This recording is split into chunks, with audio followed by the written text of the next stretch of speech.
بسم اللہ الرحمن الرحیم۔ آج ہم قرآنی عربی کورس کا آغاز کر رہے ہیں۔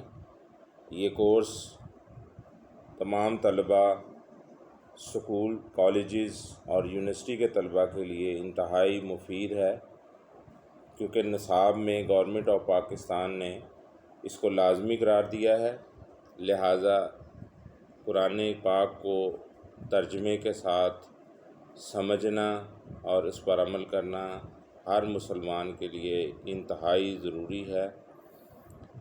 عربی زبان سیکھنے سے متعلق کچھ غلط فہمیاں ہیں جو کہ معاشرے میں پائی جاتی ہیں عام لوگوں میں، جس میں پہلی بات یہ ہے کہ عربی زبان انتہائی مشکل زبان ہے، لیکن یہ کورس ثابت کرے گا کہ عربی زبان آسان ترین زبان ہے۔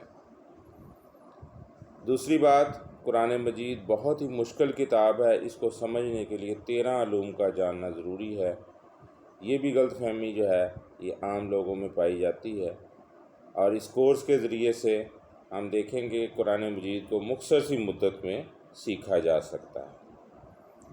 تیسری غلط فہمی جو ہے وہ قرآن مجید کا مطالعہ فارغ التحصیل علماء ہی کر سکتے ہیں۔ تو اس بات کو آپ صلی اللہ علیہ وآلہ وسلم نے اس طرح ارشاد فرمایا کہ ایک آیت بھی اگر تمہیں آتی ہے تو مجھ سے سن کر اسے آگے پہنچا دو۔ قرآن مجید اگر عربی زبان، چوتھی غلط فہمی یہ ہے کہ قرآن مجید اگر عربی زبان میں نہیں پڑھ سکتے اور عربی زبان نہیں آتی تو ترجمہ پڑھ لینا کافی ہے۔ اپنی ساری زندگی کی تعلیمات کو ترازو کے ایک پلڑے میں رکھیں اور پہلا سبق پڑھ کر آپ دیکھیں تو آپ کو سمجھ آ جائے گی کہ عربی زبان جو ہے وہ آسان زبان بھی ہے اور اس میں اس کو سمجھنا ضروری ہے۔ عربی کے ساتھ ساتھ ہمیں اردو سے عربی سیکھنا جو ہے یہ اس کے لیے ہم شروع کر رہے ہیں۔ تو بہت سے ایسے الفاظ ہیں جو ہم اردو میں استعمال کرتے ہیں اور ان الفاظ کو عربی میں جو ہے وہ اسی انداز میں ہم بول سکتے ہیں، لیکن آج ہم دیکھیں گے جیسے صبر ہے، شکر، ذکر، ظلم، جمع، تو یہ الفاظ ہم اردو میں اچھی طرح جانتے ہیں، اور اگر ہم ان الفاظ پر زبر لگا دیں تو یہی لفظ بن جائیں گے صابرہ، شاکرہ، ذاکرہ، ظالمہ، جمع۔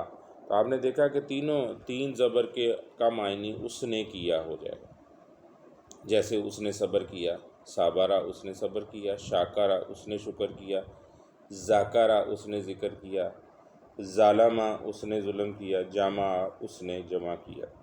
تو آج کے سبق کی موٹی نشانی یہ ہے کہ سبق تین زبر کے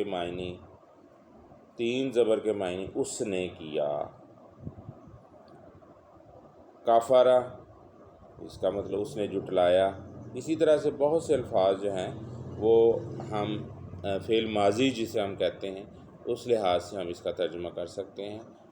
پہلے اور آخری حرف پر زبر لازمی رہے گا، لیکن درمیانی حرف پر زیر زبر پیش کچھ بھی ہو سکتا ہے، جیسے